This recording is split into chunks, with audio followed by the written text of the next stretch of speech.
Hey guys, Ovan here. So I've noticed a trend on my channel. I tend to make, it's about 50-50 at this point, but I make a knife overview and then shortly afterwards I wind up selling it. So I figured I would sort of bias my overviews towards the knives that I intend to keep. Obviously, this is all subject to change.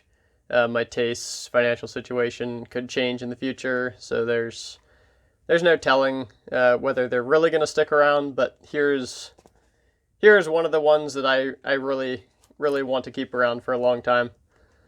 This one you guys have seen on the channel before.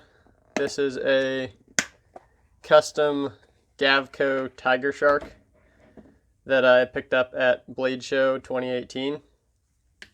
So Gavko, as most of you guys probably know, he's one of the old school, like the original knife YouTubers. Him, Tough Thumbs, Jim Skelton, that whole sort of crowd. They really spearheaded the YouTube knife community, and so this is one of the Gavko is one of the guys I watched early on. So I had an appreciation for his journey and his work very early on. So this one, sort of the story how I got it. So I learned of Gavko on YouTube, and when I went down to Blade Show 2018, here's just a little size comparison with the Paramilitary 2 and the Native 5. When I went down to Blade Show, he was on one of the listed makers that I wanted to see. I make a list when I go down and try to hit those ones first. So as you can see, Native 5 is a little bit thicker, about the same size as a PM2. Same thickness, I mean. But, so basically I went to his table pretty early on in the show, and he still had, I think he had like 4 or 5 knives left, so he sold out pretty quickly. 2018, he was still really hot, and he's only increased in popularity. So this one was sitting there, and I flipped it once, and I kind of did one of these. I was like, I hadn't played with any custom folding knives up until then, so I didn't know how the detent was. And I picked the thing up, and the blade shape came out, and it was just about the coolest thing I'd ever seen. In fact, it's still one of the coolest things I've ever seen as far as cutlery goes. But, so I saw this thing, I set it down, I kept walking along the, rows and rows of tables, and then I just, swung around, walked right back to the table, and was like, you know what, I'd like to buy this. This is the most beautiful knife I've ever seen. It was by far the most expensive knife purchase I had made to that date. I paid $800 cash to him for this bad boy, and this remained my most expensive knife in my collection for several years after that. But like I said, this just really spoke to me, this design. So I purchased the knife. It came with a awesome green and bronze. It was a 2 doubly anodized green and bronze, so it looked sort of like the Statue of Liberty, that kind of patinaed copper look for the handles.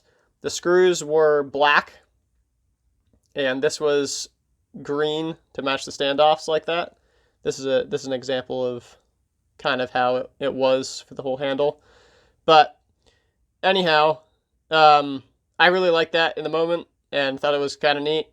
And later on, I wound up stripping these handles from anodizing, stripping the hardware, stripping the paint off of these screws, and refinishing it, which I continue to think looks way better than it did originally, but that's just my preference. So this guy I left the standoffs because I liked the little spot of flare, and to remind me of how it looked at one point. But so this guy, some specs, full titanium handles. You can see this awesome, he's done hand milling and texturing on these handles. Absolutely gorgeous. All this is hand hand done, probably with a Dremel or something, I'm not sure. He's stamped USA and Gavko with an actual stamp in the pocket clip. 3D milled titanium pocket clip. Titanium anode standoffs. Titanium pivot. I think these screws are steel. And the blade on it is acid stone washed Nitro V, which he does a custom heat treat on, and it's really awesome. So this is where I have it at this point. And one of the reasons why it really spoke to me was this awesome Bowie blade shape. It's a bigger knife, yet it still maintains a slender profile. It has the flipper tab, which turns into a nice guard. You have this super nice deep finger choil. So it feels really comfortable in the hand. It looks really good, in my opinion. Your opinion may vary. And also it has this spider hole in it, which works very well for middle finger flicking. And also you can open it with the thumb, just like that.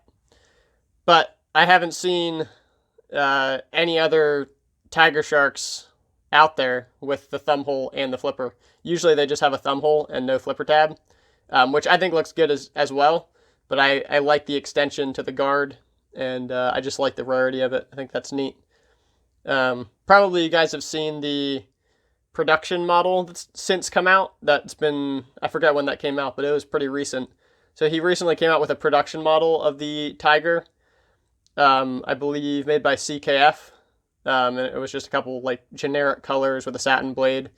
But none of those have holes in them, I don't think. I think they're either thumb stud or flipper maybe.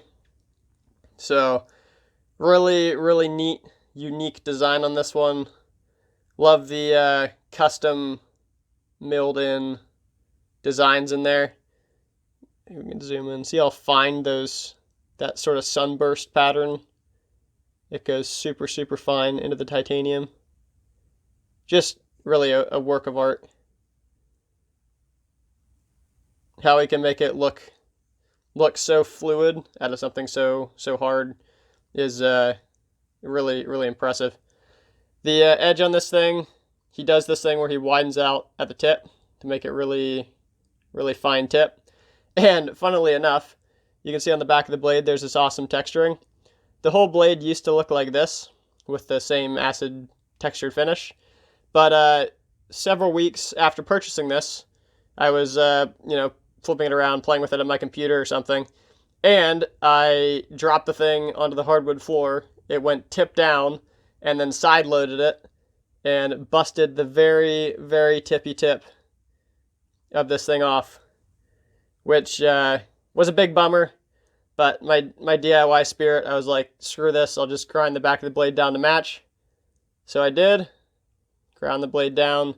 I made this sort of contour. I sanded it a little bit to make it a little bit shinier and match. And that's where it's been. So it now has a nice sharp tip on it again. And eventually I may wind up like doing a full refinish on this or a resharpen. But for now, I've enjoyed it this way, and I don't see any reason to change it. It adds character and reminds me of my enjoyment with it. As far as action goes, this thing's running on bearings. Very, very smooth. Let me, I don't know if I can. It falls closed with just a couple shakes. Not drop shut, like it won't absolutely guillotine your fingers, but this is how I like it. I kind of prefer a controlled closing method, but I also appreciate the full drop shut, but I like this. So this thing, it was super awesome. Gavko, Michael, Gavik is his name, Michael, was super nice. Basically gave me some stickers and stuff with this. He gave me a free t-shirt, which I've since worn through and thrown out, but it was an awesome t-shirt. Had a whole bunch of his models kind of outlined in white on the back of it. So really appreciated that. He didn't have to throw that in, and he did. He just recognized how much I liked the blade, and he was he was like, okay, now go use it. and I was like, I don't know if I'm gonna be able to bring myself to, because at the time I was buying, $150 Benchmades and the like. So this was a serious step up in purchasing, but it still brought me a lot of enjoyment despite me not using it a ton.